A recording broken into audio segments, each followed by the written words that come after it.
has definitely been a learning experience for us. Every day. Not even every place we go to, literally every day. Multiple times in a day. Multiple times. You have no idea. Yeah, just the adventures that we run into, it. and the blessings and kindness that we run into every day. Like, all you have to do is ask the Lord for it, and it provides. I really try and instill that in teaching people lifestyle.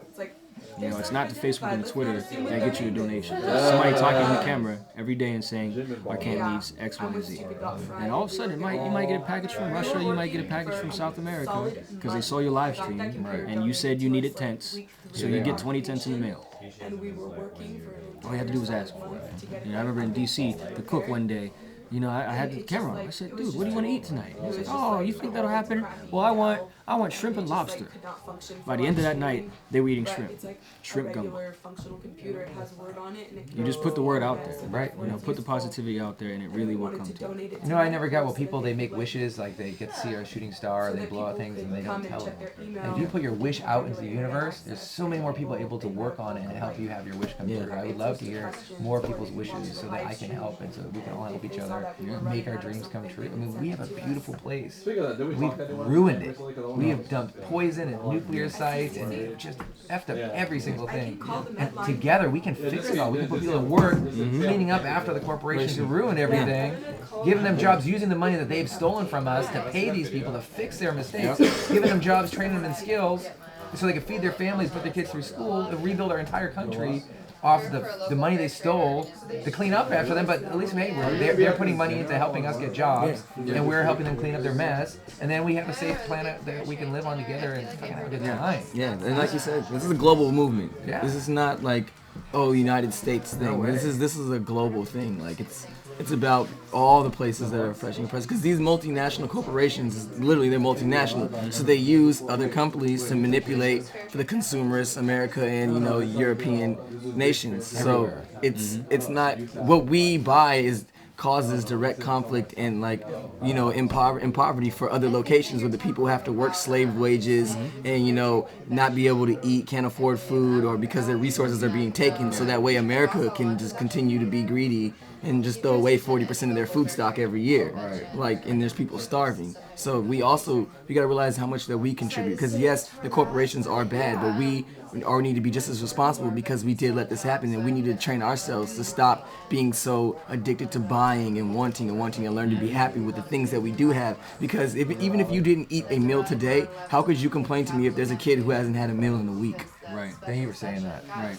We gotta look at our own responsibilities and what the hell we gotta do. Yeah. Right. And that takes me back to Zuccotti Park, because it's like, these are people that were already in the lifestyle of living with much fewer possessions than the average American is used to. So for all that stuff to be trashed and thrown away, it's just like, haven't you learned your lesson yet that you shouldn't concern yourself with materialism and material goods, a tent and a bag? It's whatever. That's not the end of the occupation. No. That's not the end of anything. If anything, it should wake you up to realize that I should be traveling a lot lighter and lessen my burden even more if I'm over here crying over what's in the tent. I'm not quite in the right place yet. Because one thing that we do, literally almost everything, in addition to sometimes the things on our back, we give away by the time we leave that occupation. Our goal is to travel as light as possible, because we're constantly on the move. So before we left New York, our apartments, we emptied our apartments. I gave away all my clothes and everything I had to give away. And then same thing at the occupation, just blessing people. You need here's this, my you need sleeping that. bag, here's my Because I know when I go to the next one, the same stuff is going to be waiting for me. Somebody's got it for you. Yeah, so why go through the burden of carrying it on my back for 3 days and taking this ownership like this is my favorite pair of pants and my favorite jacket. Like, no, I'll get another jacket and it'll keep me dry. And it'll do its job. And you have the love of those people who gave it to you. Exactly. They're reaching out to you and say, here, thank you for what you're doing. Yeah, exactly. And I'd much rather get that jacket than the one I have, because this is coming with an extra bonus now. But everyone comes with that bonus now. Yeah, exactly. You're always getting that love. Exactly. Yeah, and literally, like, everything that now is on your body has a sentimental value that just reminds you of love. And we just spread that through our planet quickly, together, and we overcome. Yeah, like instead of worrying about, or my jacket, this is a $100 Gucci jacket. So every time I think about the jacket, I equate how much money I spent, as opposed to this jacket was given to me by a loved one.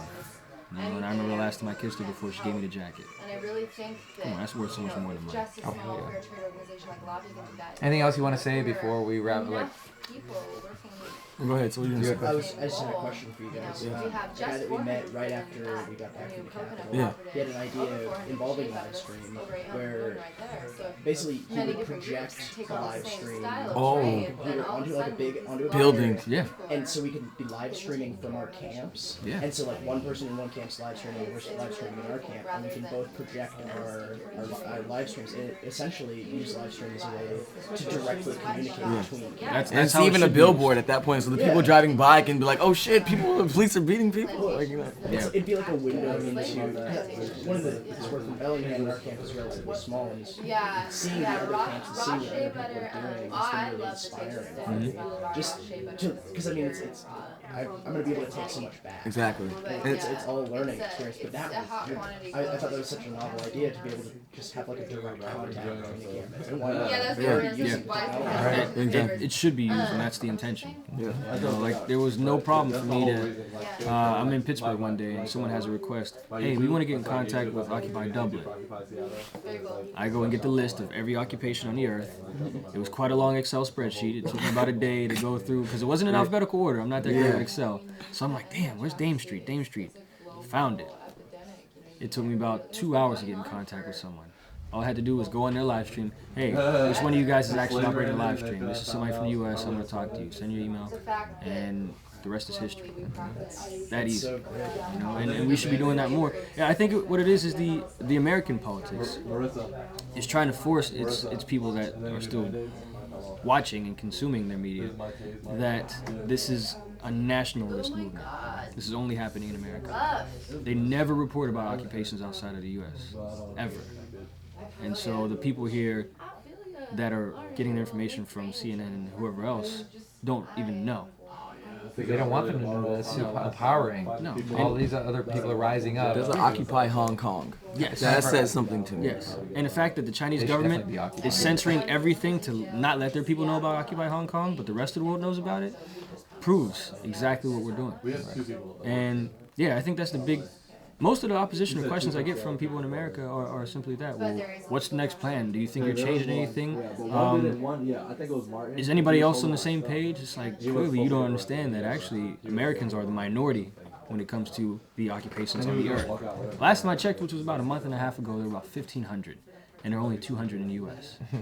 You know, so that's a ratio of how occupied the earth is. Thank goodness, it's about time. Yeah. I've been working for too long, getting worn out. I got 2 little kids, and I'm a single dad trying to raise them. Man, it's time to like be able to enjoy that. Yeah. We developed all this technology and these resources so that we could have less work. And what's happened is we have more work, and we're getting paid less for it. And it's not really benefiting us. We really should be having more time to be with our families and friends and do the good things and let our technology and stuff take care of things. We don't need to work all the time. We should be having 20-hour work weeks where we work really hard doing something we're really good at for 20 hours a week, and the rest of the time with our friends and our family and ourselves and becoming better and smarter and enjoying life more and being healthy.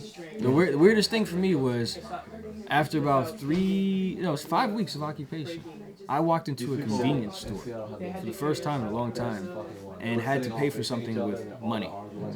And I felt so weird. I actually was kind of giddy. I was like, oh, it was like a novelty to me. Like, oh, I get to pay for money for something that, look, this tuna sandwich that I normally get for free every day is $6. Wow, that's not worth it, but I'll still give you $6 because I have to. You know, and I'm on the wrong side of town at this point, where all you people and your money is. But it was such a weird experience because I would much rather work for that sandwich, or I'd much rather help somebody pitch a tent, or really do something to earn that, not give you a dirty piece of paper and call it even.